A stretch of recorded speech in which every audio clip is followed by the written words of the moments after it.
दोस्तों मैं आपका अपना प्रतिनिधि जी आज आपको लेकर आया हूँ भगवान जगन्नाथ जी की दर्शन यात्रा बस। तो जो लोग भी यहाँ आने का विचार कर रहे हैं या सोच रहे हैं प्लानिंग कर रहे हैं तो उनके लिए ये ब्लॉग बहुत यूजफुल होने वाला है, क्योंकि इस ब्लॉग में मैं आपको सारी डिटेल देने वाला हूँ कि आप यहाँ कैसे आ सकते हैं, कहाँ स्टे कर सकते हैं। तो कृपया मेरे ब्लॉग पर बने रहें और ब्लॉग लाइक सबसे पहले मैं बता देता हूँ आप यहाँ कैसे आ सकते हो। तो सभी जो प्रमुख स्टेशन है वहाँ से आपको जगन्नाथ पुरी जी के लिए सीधे ट्रेन मिल जाएगी। और ट्रेन से उतरने के बाद स्टेशन पे 2 या 2.5 किलोमीटर स्टेज पर ही मंदिर है, तो आप वहाँ से शेयरिंग में आपको ऑटो मिल जाएगा, 20 रुपये लेगा। या 4 लोगों को, 4 लोग एक ऑटो में आते हैं, 100 रुपये लेगा। तो इस तरीके से आप जो है ऑटो स्टेशन से करके ऑटो शेयरिंग ऑटो से या प्राइवेट ऑटो करके इजीली मंदिर तक पहुँच सकते हैं। और जो लोग फ्लाइट से आना चाहते हैं तो फ्लाइट के लिए आपको बताना चाहूंगा कि ये इसमें तक के लिए आपको फ्लाइट मिलेगी। आज से मंदिर 60 किलोमीटर पड़ता है, तो वहां पर आपको जो है या तो प्राइवेट टैक्सी करना पड़ेगी या आपको बस के माध्यम से आना पड़ेगा। वहाँ 60 60 किलोमीटर पड़ेगा आपको। अब जो लोग यहाँ स्टे करने का सोच रहे हैं तो मंदिर के पास ही बहुत सारे होटल हैं। यहाँ आपको 500 रुपये से 1000 रुपये तक नॉन एसी और 1000 रुपये से 2000 रुपये तक विद एसी वाले रूम मिल जाएंगे, जो बिल्कुल मंदिर के नियर रहते हैं। कोई जो ऑटो वाले बोलते हैं कि हम आपको लेके चल रहे हैं बीच के बाद अच्छे होटल मिलेंगे, तो आप वहाँ ना जाओ, आप मंदिर के पास ही रुके और वहाँ आपको इजीली आराम से बिल्कुल 1 किलोमीटर से आधे किलोमीटर के दायरे में आपको होटल्स अवेलेबल हो जाएंगे। खाना भी वहाँ पर बहुत अच्छा मिल जाता है रिजनेबल प्राइस है। मैं कुछ होटल आपको अपने ब्लॉग में ऐड कर दूंगा, यहाँ आप स्टे कर सकते हो। आप दोस्तों मैं के दर्शन कर लें, तो आगे की वीडियो में आपको बताऊंगा कि दर्शन करने के बाद कितना समय लगता है। दोस्तों आपको दर्शन करने की सारी डिटेल और उसके बाद यहाँ के जो फेमस स्पॉट है आप कैसे घूमे वो सारी डिटेल मैं आपको वीडियो में दे दूँगा। जय जगन्नाथ। दोस्तों, जैसा कि मैंने वीडियो के शुरू में ही आपको बताया था कि सभी शहरों के प्रमुख स्टेशन से आपको पुरी के लिए सीधी ट्रेन मिल जाएगी। और हमें भी भोपाल से पुरी के लिए ट्रेन मिल गई थी, तो हम पुरी स्टेशन पर पहुँचे। देख सकते हैं आप कितना क्राउड है पीछे। और जैसे ही आप स्टेशन से बाहर निकलेंगे आपको यहाँ शेयरिंग ऑटो मिल जाएंगे। 20 रुपये पर हेड आपको पर सवारी के हिसाब से ऑटो मिल जाएगा यहाँ से आप ऑटो कर लें। और यहाँ से आपको जो है सीधे मंदिर तक के लिए आपको ऑटो मिल जाएगा। यहाँ से मंदिर 2 से 2.5 किलोमीटर दूर है। और यहाँ ऑटो वाले ने हमें मंदिर के पास ही उतार दिया था, ड्रॉप कर दिया था। तो वहीं हमें पास में एक अच्छी सी होटल मिल गई थी। और ये होटल के बाहर का ही नज़ारा है। तो हम ठंड के समय गए थे, तो जनवरी में, तो हमें काफ़ी अच्छा लगा, क्योंकि हमारी इच्छा थी कि हम साल के पहले महीने में भगवान जगन्नाथ जी के दर्शन करें। तो कोई भी आएगा तो 1.5 घंटे लग जाएंगे दर्शन करने में, लाइन बहुत लंबी होती है।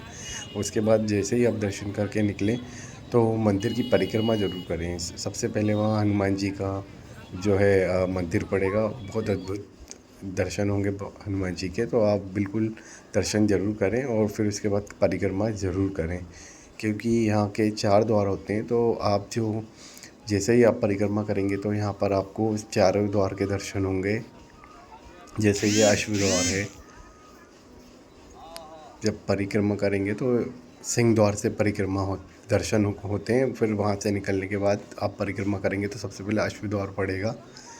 अश्व द्वार से जैसे ही आप आगे बढ़ेंगे तो पूरा कॉरिडोर बना हुआ है, बहुत सारे पार्क मंदिर आपको दिखते रहेंगे ऐसे।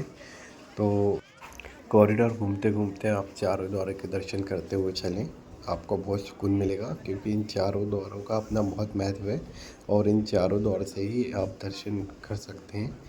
बाकी जो जो सिंह द्वार है, सिंह द्वार पे बहुत भीड़ मिलेगी। बाकी आप अश्व द्वार और बाग द्वार से दर्शन करेंगे तो आपको बिल्कुल भीड़। अश्व द्वार के बाद फिर आएगा बाग द्वार। देखिए, यहाँ पर 4 द्वार हैं जगन्नाथ जी में। सिंह द्वार से दर्शन होते हैं, अश्व द्वार से निकलते हैं, जब परिक्रमा करते हैं तो फिर अश्व द्वार पड़ता है, फिर बाग द्वार पड़ता है। उसके बाद जो आखिरी द्वार होता है वो हाथी द्वार होता है। तो जब भी आप यहाँ दर्शन करने आए तो कृपया चारों द्वार के दर्शन करें, बहुत महत्व होता है। ये है हाथी द्वार। तो हाथी द्वार जब पूरी परिक्रमा यहीं से आप निकलेंगे तो आपकी परिक्रमा कंप्लीट हो जाएगी। लेकिन जो दर्शन करने का मेन द्वार है, वो जो महत्व है वो सिंह द्वार का ही है। तो सबसे पहले आप सिंह द्वार से ही दर्शन करें, उसके बाद आप जो बाग द्वार दर्शन करने के बाद हम वापस अपने होटल आ गए। और होटल से आने के बाद यहाँ पर बहुत सारी ट्रैवल एजेंसी हैं, जिससे आप अगले दिन की प्लानिंग कर लेके कहाँ कहाँ जाना चाहते हैं। जैसे हमने की थी, तो हमने टिकट बुक कर लिया था शाम को ही ट्रैवल के द्वारा। आप भी कर सकते हैं, 250-300 रुपये का पड़ेगा, और वो आपको एड्रेस दे देंगे कहाँ से आपको बस स्टॉप से बस मिलेगी। तो वहाँ पहुँच कर चाय नाश्ता कर सुबह जल्दी निकल कर आप जो हैं जो उसमें लोकेशन रहती कहाँ कहाँ वो विज़िट कराएंगे, आप बस के माध्यम से जा सकते हैं। हमने जो पैकेज दिया था उसमें हमको पर हेड 500 रुपीज़ पड़ा था, जिसमें 250 रुपये टिकट का प्राइस था और 150 बस वालों का चार्ज था। ऐसा कुछ करके एक व्यक्ति का 450 रुपये पड़ा था, जिसमें हमें सबसे पहले बागा बीच लेकर गए। ये देख रहे हैं आप, बागा बीच का ही ये वीडियो है जहाँ हमने खूब एंजॉय किया। बागा बीच पे बहुत आपको आनंद मिलेगा। यहाँ पहुँच के सबसे पहले सूर्य भगवान जी को अर्घ्य दें। बागा बीच से होने के बाद फिर हम लोग का जो नेक्स्ट स्पॉट था वो कोणार्क टेम्पल था। सभी को पता है कि सूर्य भगवान का एक ही टेम्पल है, तो वो उड़ीसा में ही है। तो बागा बीच के बाद जो नेक्स्ट लोकेशन थी वो थी कोणार्क टेम्पल। देखिए कितना अद्भुत, मतलब बहुत ही ज़्यादा आपको यहाँ अच्छा लगेगा। यहाँ पर हमें गाइड भी मिला था जिसने हमें सारी जो है डिटेल दी बारीकी से। तो बहुत एंजॉय करेंगे आप कोणार्क टेम्पल पे। बस थोड़ा सा ध्यान रखें कि जो ट्रेवल द्वारा आप जो बस से जाते हैं, ये बहुत सारी लोकेशन आपको ऐड करते हैं, तो इसमें बहुत कम समय मिलता है आपको घूमने का। तो जल्दी जल्दी आप घूमें यहाँ पर थोड़ा। यहाँ पर हमें सिर्फ 40 मिनट मिले थे घूमने के लिए, जिसमें 20-25-30 मिनट तो वो गाइड ने ही ले लिए थे पूरी लोकेशन समझाने में। इसके बाद जो अगला था भुवनेश्वर में धौलपुरी का स्तूप। ये विश्व शांति स्तूप है धौलपुरी में। तो थर्ड लोकेशन ये थी हमारी, और लोकेशन तो 9 थी लेकिन समय बहुत कम कम मिल रहा था। और तो फिर उसके बाद हम लोग पहुंच गए लिंगराज टेम्पल। लिंगराज टेम्पल भी जाना बहुत ज़रूरी है, क्योंकि इसको कहते हैं ये 12 ज्योतिर्लिंगों का राजा है।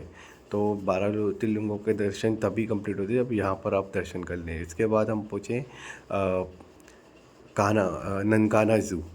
ननकाना ज़ू तो आप ज़रूर जाएं। बहुत आपको जो है एनिमल्स, जानवर आपको देखने को मिलेंगे। मगर, crocodile, lion, tiger, white tiger, लगभग सभी आपको देखने को मिलेंगे। आपको मतलब पूरा जो आपने टिकट दिया था ना 450 रुपये बस और ये ट्रेवल एजेंसी वालों का, वो पूरा वसूल हो जाएगा ये ननकाना ज़ू में जाके, लिंगराज जी के दर्शन करके, कोणार्क टेम्पल देख के, बागा बीच देख के। तो ननकाना ज़ू करने के बाद हमारी लोकेशन और भी थी, लेकिन समय के अभाव में पूरा नहीं हो पाया, क्योंकि बहुत एक बस में बहुत सारे लोग आते हैं और कोई आगे पीछे आता है, कोई समय का पालन कर रहा है, कोई नहीं कर रहा है, क्योंकि वहाँ समय नहीं मिलता, 10-10 20-20 मिनट मिलते हैं। ये वो होटल है जो मैं आपको बताता रिकमेंड करूँगा, होटल साईं सुधा। यहीं पर ही नीचे रेस्टोरेंट भी है। तो यहाँ पर बहुत रीज़नेबल रूम मिल जाएंगे आपको, और खाना भी सिर्फ यहीं अच्छा मिलेगा और कहीं अच्छा नहीं मिलेगा।